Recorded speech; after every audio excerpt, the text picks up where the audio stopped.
Okay, last class में हम लोग देखा था इंटीग्रेशन, और मैं बताया था कि area under curve gives the area under the curves gives bye integration.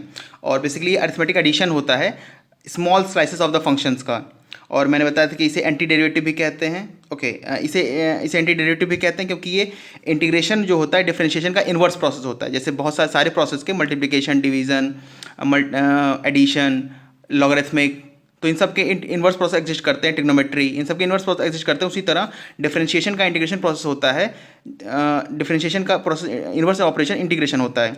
और मैंने बताया कि अगर आप किसी चीज़ को डिफरेंशिएट करते हैं, अगर आप फिर उसी चीज़ को इंटीग्रेट करें, तो आप फिर से उसी फंक्शन पे और इनिशियल फंक्शन पे पहुंच जाएंगे जो ओरिजिनल फंक्शन था हमारा। जैसे कि वाई स्क्वायर एक्स स्क्वायर है, अगर आप इसे डिफरेंशिएट करते हैं एक्स स्क्वायर को, तो यू विल गेट 2x, क्योंकि एक्स स्क्वायर का डिफरेंशिएशन इस फॉर्मूले से एक्स स्क्वायर का डिफरेंशिएशन 2x होगा। ओके, सो अगर आप 2x को फिर से डिफरेंशिएट कर दें, अगर आप 2x को फिर से डिफरेंशिएट करते, ये 2x था, सॉरी ये मैंने सिली मिस्टेक की थी, ये 2x था। ओके, सो अगर आप 2x को इंटीग्रेट कर दें तो आप फिर से एक्स स्क्वायर पे पहुंच जाएंगे, द सेम जिसका आपने डिफरेंशिएट करके 2x फाइंड आउट किया था। इसे ऐसे मतलब इन्वर्स ऑपरेशन ऐसे लिखा जाता है, x square if you will differentiate means D by D x representation, और इंटीग्रेशन का रिप्रेजेंटेशन होता है ये the S type elongated S. Okay, so you will get 2x if you again integrate this 2x like integration with respect to dx. Okay, if you integrate it with respect to dx, then again you will get x square. Okay, so actually integration में ऐसे तो पढ़ने के लिए बहुत कुछ है, लेकिन हमें जितनी ज़रूरत है हम उतना ही देखेंगे। तो कुछ फंक्शंस का मैं इंटीग्रेशन आपको बता देता हूँ जिनका यूज़ हम करेंगे। बेसिकली हमें इस पूरे टॉपिक का यूज़ एक टूल की तरह करना है, हमें इसमें कोई बहुत ज़्यादा क्वेश्चन सॉल्व नहीं करना है, इसलिए मैं इससे कोई क्वेश्चन आपको दे भी नहीं रहना कर रहा हूँ। हमें बस इसको एक टूल की तरह यूज़ करना है, जब भी हमें इसका ज़रूरत पड़ेगी हम इसको यूज़ करेंगे। ओके, नाउ तो मैंने जैसे बताया कि ये इन्वर्स प्रोसेस है, तो साइन एक्स का डिफरेंशिएशन कॉस एक्स होता है, साइन एक्स का डिफरेंशिएशन कॉस एक्स होता है, तो इसका इन्वर्स कॉस एक्स का इंटीग्रेशन साइन एक्स होगा। Okay, so let me right integration of cos x will B D x, ये डी एक्स जरूरी है, वैसे टू साइन एक्स। ओके, सो आपको यहाँ से क्लियर होगा कि अगर इसका डिफरेंशिएशन ये है तो इसका इंटीग्रेशन ये होगा। Okay, and integration of sine x will be equal to minus cos x. ऐसा किस लिए, देखिए कॉस एक्स का इंटीग्रेशन माइनस साइन एक्स है, तो माइनस साइन एक्स का इंटीग्रेशन कॉस एक्स होगा, और तो माइनस साइन एक्स का इंटीग्रेशन कॉस, और मैं माइनस को तो मल्टीप्लाई कर दूं तो आप पाएंगे साइन एक्स का इंटीग्रेशन माइनस कॉस एक्स है। Okay, next one, integration of x to the power n d x will be equal to x to the power n plus one upon n plus one, provided n is not equal to minus one. मतलब ये सबके लिए valid होगा पर minus one के लिए valid नहीं होगा। ओके, तो माइनस वन के लिए क्या होगा, अगर n minus means one by x d x, this is equal to l n, और you can say log base e, ये ई वही कॉन्स्टेंट है एक्स। ओके, सो ये कुछ फंक्शन है जो आपको याद करने हैं। मैं एक्स के, जैसे मैंने यहाँ बताया था, बहुत सारे एन की वैल्यूज़ को पुट करके, वैसे एक्स के कुछ वैल्यूज़ पुट करके देख लेते हैं। तो सबसे पहले पुट करते हैं x to the power 2 d x. तो सिंपल, 2 में एक ऐड करके ऊपर लिख दीजिए, मतलब पावर को एक ऐड कर दीजिए, और नीचे जो ऊपर पावर है उसी से नीचे डिवाइड कर लीजिए। Means x to the power 2 plus 1 n plus 1 means 2 plus 1 that is 3 upon 2 plus 1 that is 3। Okay, let's do one more, x dx. So here you will get x to the power, this power is 1, so 1 plus 1 that is 2 and divided by 2 again. Okay, now differentiation of dx means x to the power 0, or you can say 1. Okay, so you will get x to the power 0 plus 1 that is 1 divided by 1. तो इसे similarly normally लिखते हैं x, मतलब integration of dx क्या होता है, x होता है, और x का डिफरेंशिएशन क्या होता है 1। ऑब्वियसली अब इन्वर्स आपको क्लियर हो रहा है। ओके, इसका डिफरेंशिएशन ये आएगा और इसका इंटीग्रेशन ये आएगा, 1 बाई एक्स इसका इंटीग्रेशन, तो ऑब्वियसली ये ln x है, 1 बाई एक्स स्क्वायर का इंटीग्रेशन करते हैं, तो मैं इसे लिख सकता हूँ x टू द पावर -2। तो ऐसे लिखेंगे x to the power -2 plus one upon minus two plus one, तो this will be equal to x power minus one, तो this will minus one by x, ये माइनस वन होगा और ये x power minus one तो नीचे आके plus, तो minus one by x. Okay, similarly आप सॉल्व कर सकते हो one by x to the power cube, मैं इसे डायरेक्ट लिखता हूँ one by x to the power cube d x, this will be equal to x to the power minus two upon minus two. Okay, और you can say minus two by x square. Okay, so I hope this will be clear. आप इन सारे फॉर्मूले को revise कर लीजिएगा, और अगर आप इसे याद कर लेते हैं तो बहुत अच्छा है, लेकिन अगर आप एक साथ याद नहीं करते तो कोई प्रॉब्लम नहीं, हम इसका यूज़ करेंगे। अगर ये बेटर होगा कि आप इसके लिए यूज टू हो जाएं, ये टूल की तरह आपको यूज़ करना है, इस पर कोई आपको बहुत ही ज़्यादा मीन्स क्वेश्चंस नहीं आएंगे सिंपल एलिमेंट्री मैथमेटिक्स पे। Okay, now let's begin the topic, जिसके लिए हम ये सब मतलब जो हमने पहले लेफ्ट कर दिया था, that was error.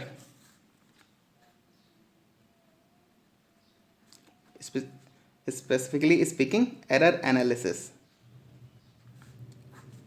Okay, now what do mean by error? In practice, there is no meter which is 100% accurate. Yeah, really, there is no meter which is 100% accurate. Even if you think you are purchasing something of 1 kilogram, then it will give the reading 1.000 up to infinity. No, obviously not. And so, what do you mean by error? Error means the difference between the quantity which we are speaking and the quantity which we are getting. मतलब कि हम जो quantity हम उसको marked कर रहे हैं और जो क्वांटिटी वो एक्चुअल है, उनके बीच का जो डिफरेंस होता है वही हमारा एरर होता है। Okay, in practice there is no meter which is 100% accurate. So even अगर आप किसी वेजिटेबल शॉप में जाएं और आप 1 किलोग्राम की कोई चीज़ खरीदें, तो आप पाएंगे कि वो एग्जैक्टली 1 किलोग्राम नहीं होगा, वो या 1.000 समथिंग होगा या 1.001 समथिंग मीन्स होगा, मतलब उससे मोर और लेस वो एग्जैक्टली वन नहीं हो सकता। क्योंकि अच्छा, सो तो हम चॉइस ऑफ मीटर किस पे डिपेंड करेगा? Choice of meter will depend on the factor that how much error we can tolerate. If you think that in the vegetable shop we use a physical balance, do we use the same physical balance in the jewelry shop? Obviously not, because the how 1 gram in the vegetable shop may cost up to some paise, but in the jewelry shop it may cost up to thousands of rupees. तो हमारा choice of metre इस बात पर depend करता है कि हम कितना एरर टॉलरेट कर सकते हैं। ओके, सो तो दो बातें आपको दिमाग में रखनी है। पहली कि हर एक मेजरमेंट में, हर एक रीडिंग में कुछ ना कुछ एरर ज़रूर होगा। दूसरी बात, हम हमेशा कोशिश करते हैं एरर को रिड्यूस करने की, और हम किसी मीटर को इस हिसाब से चूज करते हैं कि हम कितने एरर को टॉलरेट कर सकते हैं और कितने एरर को हम एक्सक्यूज कर सकते हैं। Okay, now before jumping to the error, I want to elaborate one or more points, that is measured value. That is measured value. We will short form with this by m dot v. Okay, measured value. Another point is true value, short form tv. ये standard short form नहीं है, ये हम use करेंगे। Next one is full scale reading.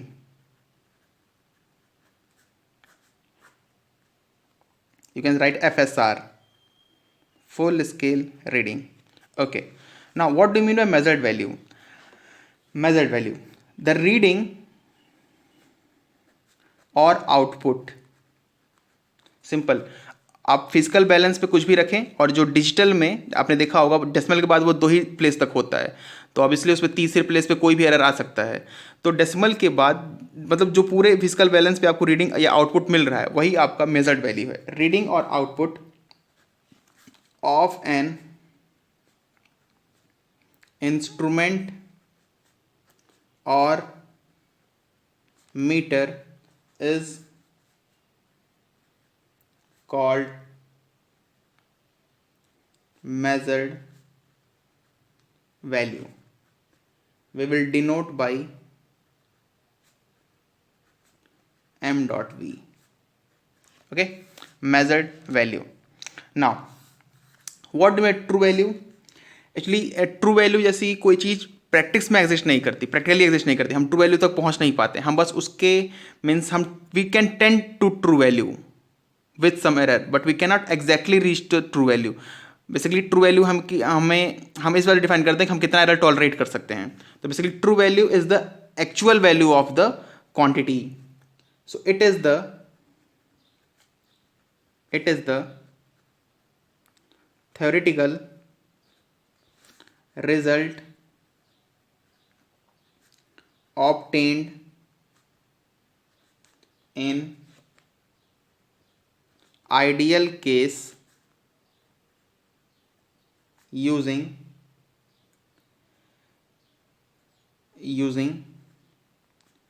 statistical concepts. Basically, okay, you can so it is the theoretical results obtained in ideal case. ideal case में हमें जो value मिलती है वही ट्रू वैल्यू होती है।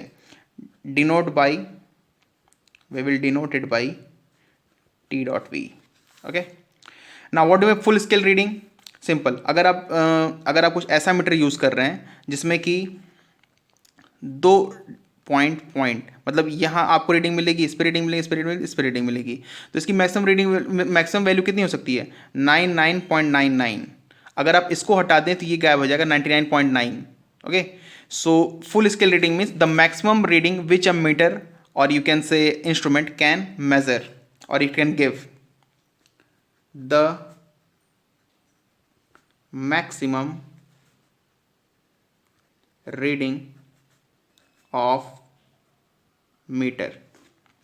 Okay, so what is the maximum reading of meter? That will be known as full scale reading. Even अगर आपने एमीटर वोल्ट मीटर देखा हो तो आपने देखा होगा कि वो उसमें एंड में एक रीडिंग लिखी फिर 5 वोल्ट मान लिया लिखा है, तो उसकी जो मैक्सिमम रीडिंग हो सकती है वो 5 वोल्ट हो सकती है, वो कभी 5 वोल्ट से ज़्यादा की रीडिंग आपको नहीं दे सकता। और ये फुल स्केल रीडिंग बहुत इंपॉर्टेंट होती है क्योंकि हम एरर को इस बेसिस पे डिफाइन करते हैं। Okay, now let's come to error. What do you mean by error?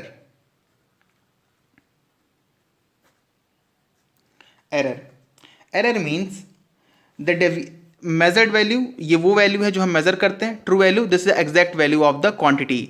So error होता है deviation of measured value from the true value. Measured value true value से कितना दूर है या कितना उससे डेविएटेड है, उसी डिफरेंस को हम कहते हैं error.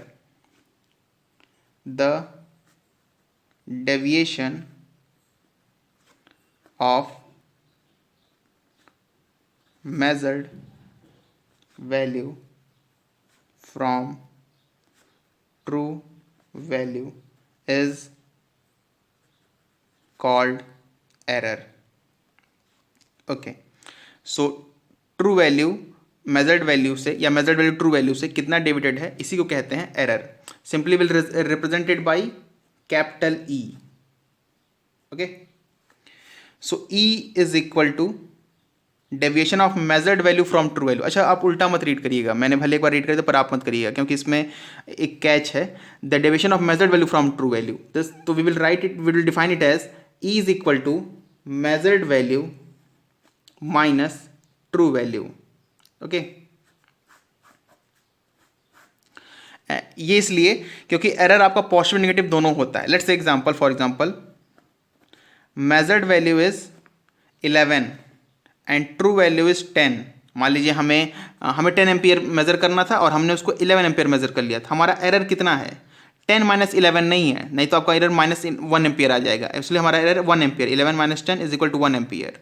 Okay, if method value was 9 तब आपका आंसर आता है -1 एम्पियर, लेकिन अगर वो 11 है तो आपका एरर है 1 ampere. So error is equal to measured value minus true value. Now let us define one more term, that is percentage error. Percentage error, or you can say relative error. Generally इसे represent करते हैं for symbol like this, percentage error or you can say relative error. Now what is percentage error? Percentage error is the ratio of error and true value. Means percentage error is the ratio of error and true value. Like define its percentage error is equal to error upon true value. Okay, I can further define it as okay, that percentage error is equal to, what is error? Measured value minus true value. So this is measured value minus true value upon true value. Okay, so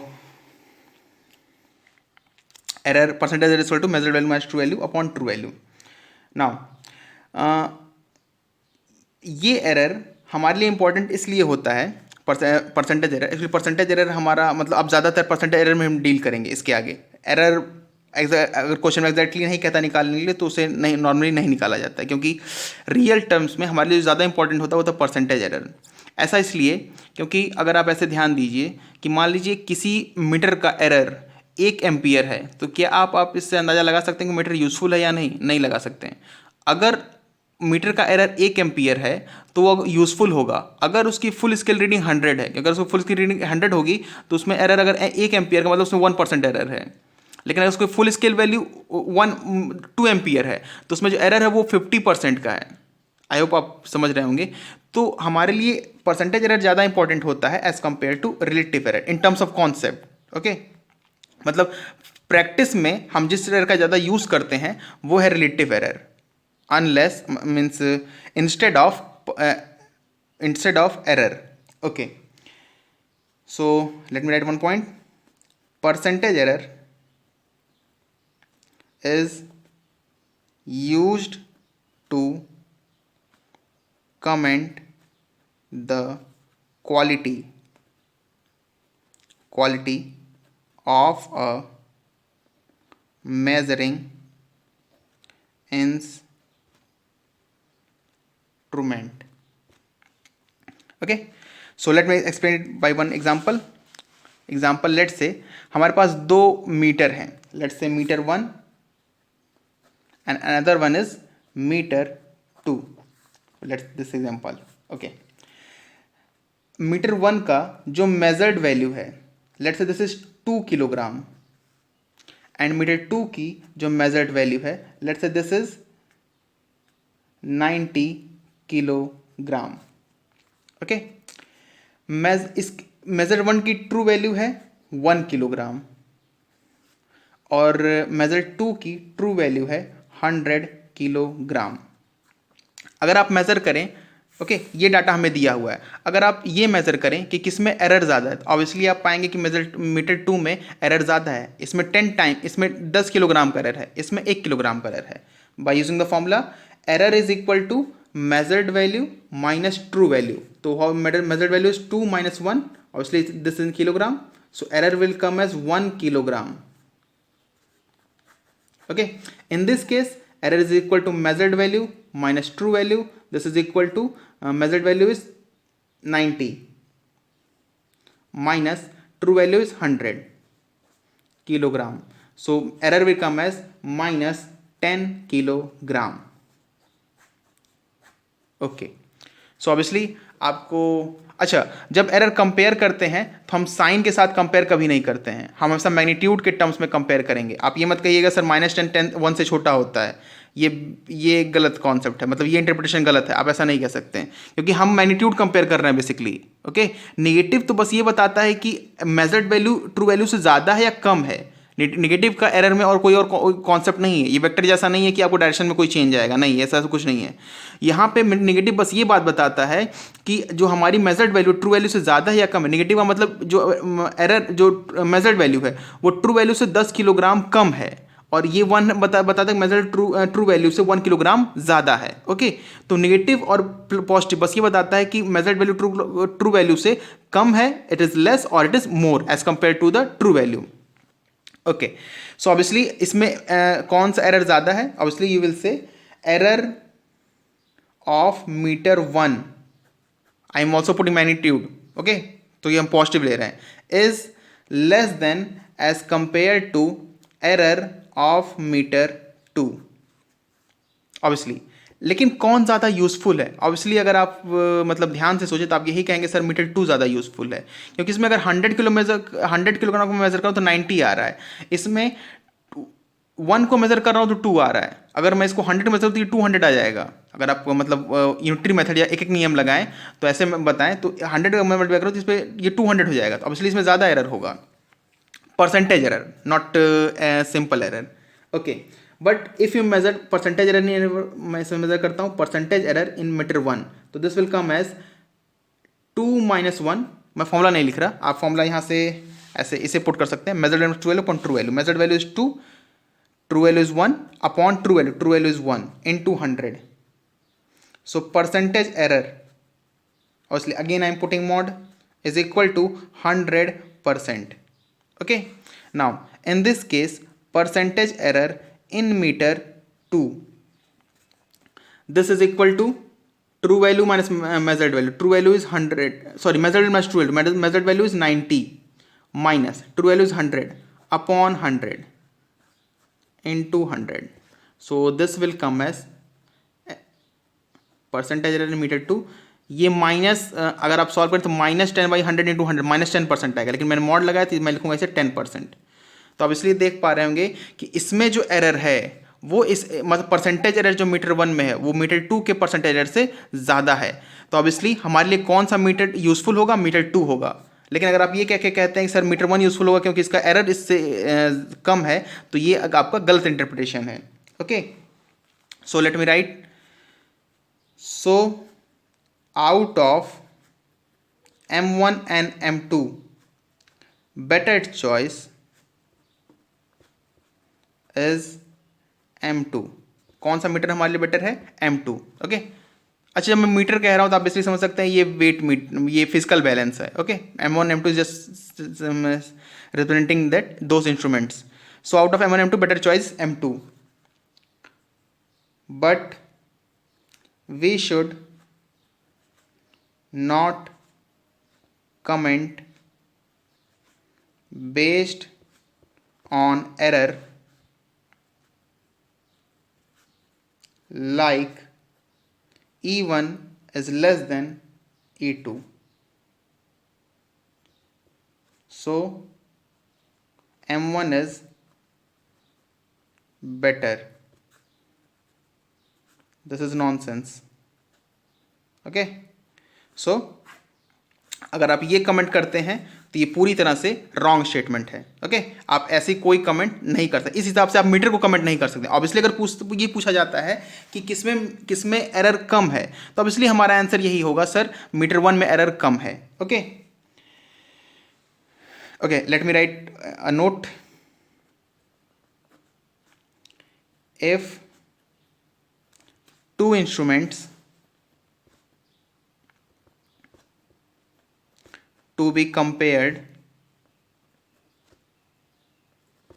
then calculate percentage error 1 and percentage error 2, or you can say meter 1 percentage error in meter 1 and percentage error in meter 2, and this is percentage, and then select the one having less percentage of error, okay. So I hope आपको clear होगा कि percentage error हमारे लिए क्यों useful है और क्यों हम परसेंटेज एरर पे ज़्यादा मतलब सारे क्वेश्चन अगर आप देखें, आप यहाँ बुक के आप क्वेश्चन देख सकते हैं, तो आपको बहुत सबसे ज़्यादा क्वेश्चन मतलब जो डाटा आपको मिलेगा वो परसेंटेज एरर पर ही मिलेगा, इसीलिए परसेंटेज एरर हमारे लिए एक इंपॉर्टेंट फैक्टर होता है, okay. So now let's see one more point with error. After that we will go to the numerical. Next one is guarantee accuracy error. Guaranteed accuracy error, ये एक important factor है। Student को जब भी guaranteed accuracy error आता है तो समझ लेते हैं ये रिलेटिव एरर या परसेंटेज एरर ही है, नहीं, कि रिलेटिव एरर या परसेंटेज एरर नहीं है, ये उससे अलग है, okay.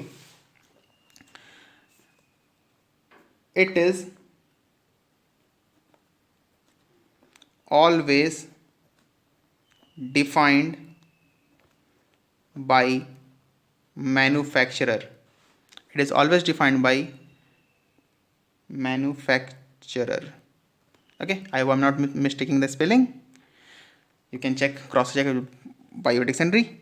So what is guaranteed accuracy error? Okay, we'll normally write it, pronounce it GAE, guaranteed accuracy error. ये हमेशा मैन्युफैक्चरर डिफाइन करता है. ये किस पे डिफाइन होता है? ये फुल स्केल रीडिंग पर डिफाइन होता है. मतलब कि जैसे कि मान लीजिए किसी मैन्युफैक्चरर या किसी कंपनी ने एक मीटर बनाया, आपकी लैब तक आया, तो उस मीटर का एक फुल स्केल रीडिंग होगा. Let's say that is 5 volt. I am not saying kilogram. Let's say जो मीटर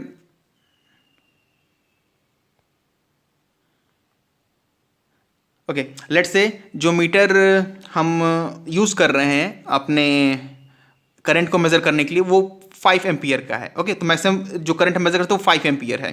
तो ऑब्वियसली उसमें कुछ एरर होगा, और ये बात मैन्युफैक्चरर भी जानता है, उसमें कुछ एरर हमेशा रहेगा ऑब्वियसली. तो वो एरर कितना है, वो किस पे, लेकिन अभी हमने जो ये एरर डिफाइन किया, आप इसमें ध्यान दें, तो ये तो ट्रू वैल्यू या फिर और ये डिपेंड करता है मेजर्ड वैल्यू पे, पर हमने तो कुछ वैसे मेज़र किया नहीं है. तो वो जो एरर है और ट्रू वैल्यू भी हमें पता नहीं है, तो ये एरर जो है ये डिफाइन होता है ट्रू मेजर्ड वैल्यू पे और फुल स्केल रीडिंग पर. ये ट्रू वैल्यू पे डिफाइन नहीं होता, क्योंकि हम जैसे कि मान लीजिए हम 2 एम्पेयर मेजर कर रहे हैं और उससे 2.1 आया, तो 2 एम्पेयर हम मेजर कर रहे हैं, तो 2 एम्पेयर हमारा ट्रू वैल्यू होगा, और 2.1 हमारा आउटपुट आया तो हमारा 2.1 मेजर्ड वैल्यू होगा. तो हमारा जो एरर 2 और 2.1 से आएगा वो हमारा परसेंटेज एरर हो आएगा. ठीक है, लेकिन जो गारंटेड एक्यूरेसी एरर होता है ये डिफाइन होता है with respect to full scale. Okay, let me write the formula. So this is always defined with respect to full scale reading. Okay, let me write the formula. Now what do you mean by full scale reading? Okay, so guaranteed accuracy error is equal to measured value minus true value upon full scale reading. Okay, if you want you can write it full scale reading, obviously into 100, because this is also means we also used to say this in percentage form. Okay, you can say percentage guarantee accuracy error. So percent guarantee or say guarantee accuracy error is measured value true value upon full scale reading into 100. Okay, so एक example, in a let's say meter scale, in a meter scale that is 0 to 10 meter, a true value of 8 meter is to be measured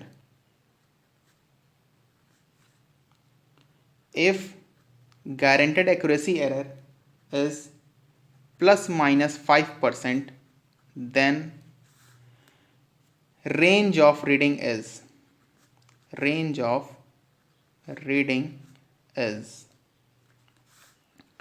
okay. अच्छा मैं तो बताऊँ range of reading का मतलब, जैसे कि आपने देखा प्लस और माइनस का मतलब ये जो एरर है ये ज़्यादा भी हो सकता है, means it can be in plus also, it can be minus also. तो ऑब्वियसली मतलब कि जैसे ये जो हमारा एरर होगा गारंटेड एक्यूरेसी एरर, वो वहाँ से जो हमारी ट्रू वैल्यू आएगी वो जो हमारी मेजर्ड वैल्यू आएगी वो ट्रू वैल्यू से 5% ज़्यादा भी हो सकती है और 5% कम भी हो सकती है. प्लस और माइनस बोथ विल टेक. सो जो प्लस और माइनस 5% लेने के बाद हमारी जो पूरी एक रेंज आएगी उसी को कहते हैं range of reading. Okay, so basically मैं इसे सॉल्व करता हूँ. Range of reading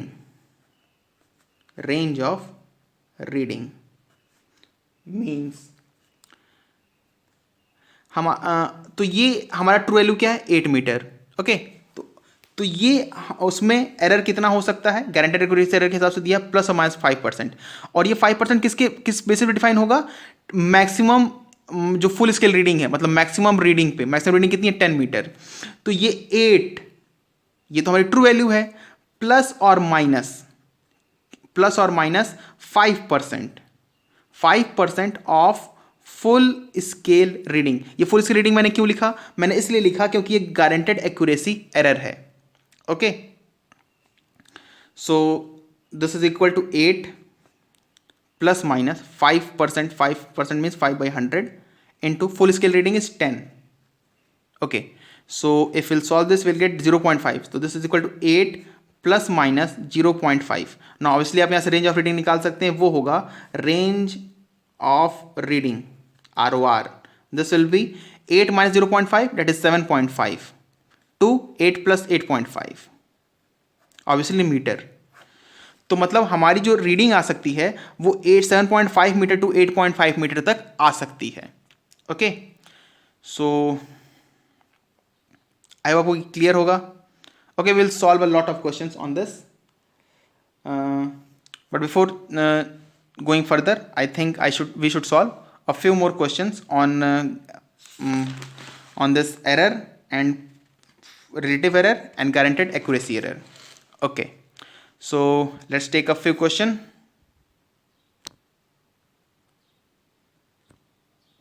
Okay, so this is the question. Find the measured value of a balance whose percentage is 5% and true value is 210 kilogram. This is kind of put the formula and put the data and get the answer type question. So formula of percentage error is error, that is measured value minus true value upon true value into 100. What is अच्छा हमें we know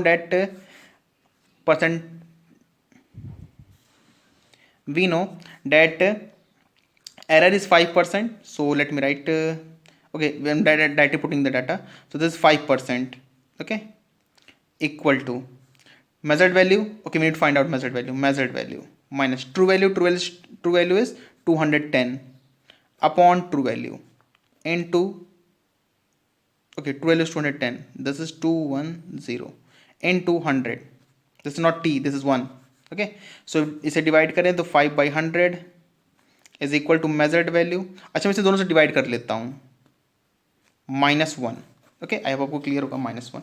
तो -1 इधर लाएं तो ये होगा 5/100 plus 1 is equal to measured value by 210। So measured value is equal to this into 210, so 210 into, okay, 5/100 तो ये होगा 105/100। Okay, so this will come as 10 will get cancelled.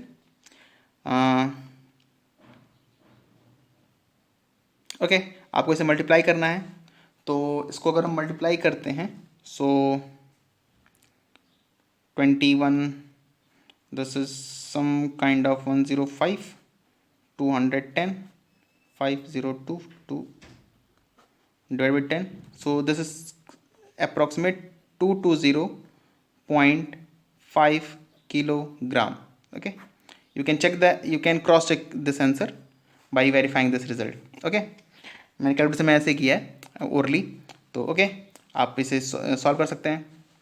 So I hope वो क्लियर होगा at least. तो यहाँ पर मतलब आपको यहाँ तक जो क्वेश्चन है वो सारे आपके पुट द, मतलब जो भी आपके फॉर्मूले हैं इसमें डाटा पुट करना और आंसर निकालना, इसमें और कोई नया ट्रिक और मतलब और कोई मतलब टिपिकल टाइप क्वेश्चन इससे नहीं बनते हैं। ओके, ये आपके मतलब ये इंट्रोडक्शन था एरर का। नाउ नेक्स्ट जो चीज़ आपको पढ़नी है या जिससे क्वेश्चन बहुत ज़्यादा आते हैं ये है combination of error. Combination of error, okay, ये एक बहुत ही ज़्यादा लॉजिकल और रियली मीन्स इससे बहुत ज़्यादा क्वेश्चन आते हैं इनफैक्ट। तो कॉम्बिनेशन ऑफ एरर, इसमें आपके दो पार्ट हैं। फर्स्ट वन एडिशन और सब्सट्रैक्शन ऑफ एरर। मैंने एडिशन सब्ट्रैक्शन दोनों को एक में क्यों लिखा है? ऐसा इसलिए लिखा है क्योंकि ये दोनों एक जैसा रूल फॉलो करते हैं, एडिशन सब्ट्रैक्शन, और सेकेंड पार्ट जो होता है वो होता है मल्टीप्लिकेशन डिवीजन, वो दोनों एक जैसा रूल फॉलो करते हैं। अब इसलिए आपको अभी क्लियर हो जाएगा ये कैसे मतलब फॉलो करते हैं। ओके, सो सबसे पहले हम एज्यूम करते हैं दो quantities. Let's say first I am defining quantity x and next quantity I'm defining as y. Okay, so what is x? This is the true value. This is true value, and another true value is y. Another thing I'm defining as delta x. What is delta x? This is error in x, and this is error in y. This is delta y. Okay, there one more point कि जैसे normally error in x लिखते हैं ना, कभी कभी इसे absolute error भी कहते हैं, मतलब ये वर्ड है, इसे एब्सोल्यूट एरर कहते हैं। एरर और can also say absolute error, both are the same things. Okay, so normally इसे कहते हैं जो डेल्टा वाई से एब्सोल्यूट एरर और कैसे एरर। तो एक्स एक ट्रू वैल्यू है और डेल्टा एक्स उसमें एरर है, वाई एक ट्रू वैल्यू है और डेल्टा वाई उसमें एरर है। तो जो एक्स जो फिजिकल क्वांटिटी जो मैं कैपिटल एक्स डिफाइन कर रहा हूँ, मैं इसको ऐसे डिफाइन करूँगा, true value that is small x plus minus error that is delta x. Obviously ये जो एरर है ये मतलब ये इतना एरर डेल्टा एक्स में प्लस हो सकता है, माइनस हो सकता है सिंपली। और y को मैं डिफाइन कर रहा हूं true value of y plus minus error in y। Okay, so I hope आपको ये क्लियर होगा। तो सिंपली अगर हम, अच्छा, तो ये इतनी क्वांटिटी जो हम डिफाइन किए हैं, ये डेफिनेशन मतलब डिफाइन हम लोगों ने किया है। इसके बाद हम अगर हम इन्हें ऐड करते हैं, एडिशन, तो let's say we define as x plus y.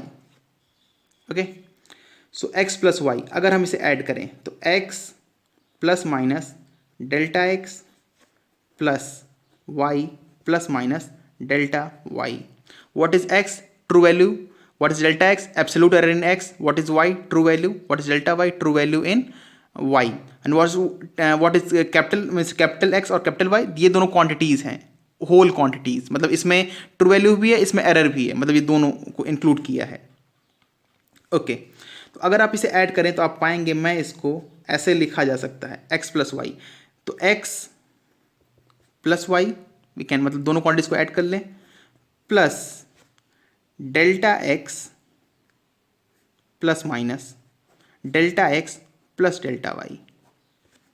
Okay, मतलब कि जो डेल्टा एक्स में एरर है उसे और जो डेल्टा वाई में एरर है उसे, दोनों को ऐड करके। तो x प्लस वाई में, मतलब जो x प्लस वाई को हम ऐड करेंगे तो उनकी ट्रू वैल्यूज जो होंगी वो ऐड होंगी, और उनके जो इंडिविजुअल जो एरर हैं वो भी ऐड होंगे, और जो नेट एरर होगा वो दोनों के एरर का एडिशन होगा। एब्सोल्यूट एरर के सम का, मतलब जो नेट एरर होगा वो एब्सोल्यूट एरर का एडिशन होगा, एब्सोल्यूट एरर का सम होगा इंडिविजुअल एरर्स का। ओके, सो आई होप आपको ये क्लियर होगा।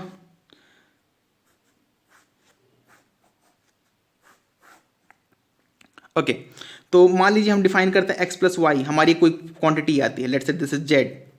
तो जब जेड को हम डिफाइन करें तो मतलब एक जेड में भी एक ट्रू वैल्यू होगा, means z will be defined as z is equal to true value of z plus minus delta Z.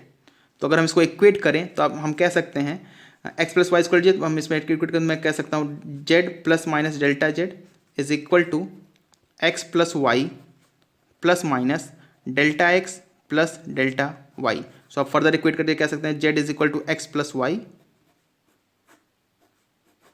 And delta z is equal to delta x plus delta y. Okay, आपको इसे डरने की ज़रूरत नहीं है, मैंने इसमें बहुत ज़्यादा कुछ नहीं किया है। सिंपल इसमें समझाने का लॉजिक ये है कि हमने दो क्वांटिटीज़ को एज्यूम किया था और हमने उसे ऐड किया है। ओके, और ऐड करने पर जो ट्रू वैल्यूज़ हैं वो ऐड होती हैं, और जो इंडिविजुअल आपके एब्सोल्यूट एरर्स हैं, जो इंडिविजुअल एरर्स हैं वो भी ऐड होते हैं। Okay, so have this will be clear. Let me, okay, let's do subtraction also.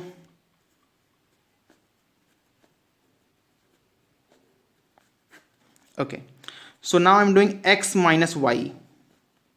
And I am defining as Z. अच्छा, जेड को हमेशा सेम तरह से डिफाइन करेंगे, जेड में इसकी एब्सोल्यूट वैल्यू होगी और इसमें सॉरी इसकी ट्रू वैल्यू होगी और एब्सोल्यूट एरर होगा। तो z is equal to x minus y को पुट करते हैं तो this is true value plus minus delta x minus y, true value in y plus minus delta y. Okay, so now z is equal to x plus minus delta x minus y and this is plus y की जगह ये हो जाएगा minus plus delta Y. लेकिन मैं बता दूं, minus plus लिखिए प्लस माइनस लिखिए दोनों सेम चीज होता है। Okay, so z is equal to x, देखिए माइनस वाई है, माइनस वाई, और इसे लिखा जाएगा plus minus delta x and this is also plus minus delta y. Again z को मैं लिख सकता हूँ z small z, this is small z plus minus absolute error in z is equal to x minus Y plus minus delta x plus delta y. So z is equal to x minus y and delta z is equal to delta x plus delta Y.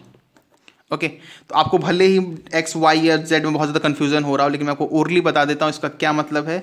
इसका ये मतलब है जब हम add करेंगे तो उनके true values, जो आपके ट्रू वैल्यूज़ होंगी वो ऐड होंगे और जो एरर्स होंगे, एब्सोल्यूट एरर्स होंगे, एब्सोल्यूट एरर वो भी ऐड होंगे। ओके, जो फाइनल आपका एक्स वाई प्लस जेड है, तो जो जेड में आपका मतलब जो जेड में आपका नेट एरर होगा वो एक्स और वाई के इंडिविजुअल एरर्स का सम होगा, ये फॉर्मूला। और जो जेड का ट्रू वैल्यू होगा वो एक्स प्लस वाई के ट्रू वैल्यूज़ का सम होगा। सिमिलरली अगर आप x माइनस वाई को सब्ट्रैक्ट करते हैं, x माइनस वाई करते हैं इक्वल टू z, तो z की जो ट्रू वैल्यू होगी वो x माइनस वाई का सब्ट्रैक्शन होगा सेम। लेकिन जो x का एरर होगा, मतलब x का जो नेट एरर होगा वो x प्लस वाई के एब्सोल्यूट एरर का सम ही होगा, उसमें कोई सब्ट्रैक्शन नहीं होना है। ओके, सो आई होप आपको क्लियर होगा। इसका क्वेश्चन अगली क्लास में सॉल्व करेंगे। मैं बस एक पॉइंट आपको ओरली बता देना चाहता हूँ कि एरर जो होता है वो कभी सब्ट्रैक्ट नहीं किया जाता है। हालांकि मैं इसको अगली क्लास में लिख दूंगा, पर आप इसे फिलहाल के लिए मतलब ये एक आप इस तरह समझ सकते हैं, ये universal rule kind of thing आप समझ सकते हैं। पूरे टॉपिक में या पूरे फिजिक्स में कभी भी हम एरर को सब्ट्रैक्ट नहीं करेंगे, ये बात ध्यान रखिएगा। कभी भी एरर को सब्ट्रैक्ट नहीं करेंगे, हमेशा एरर को क्या करेंगे, ऐड करेंगे। हो सकता है किसी इंस्ट्रूमेंट में हम दो एरर हमारे कंपनसेट हो जाए, ऐसा होता है, ये मतलब प्रैक्टिकली ऐसा होता है कि दो एरर कंपनसेट हो जाते हैं कभी कभी, कि हमने एक बार उसको मतलब ज़्यादा मेज़र किया, एक बार कम मेज़र किया, तो फाइनल हमारी आंसर ज़्यादा एक्यूरेट आ गया। लेकिन कॉपी और पेन और मतलब पेज पर और पेन से हम कभी भी एरर को सब्ट्रैक्ट नहीं करेंगे।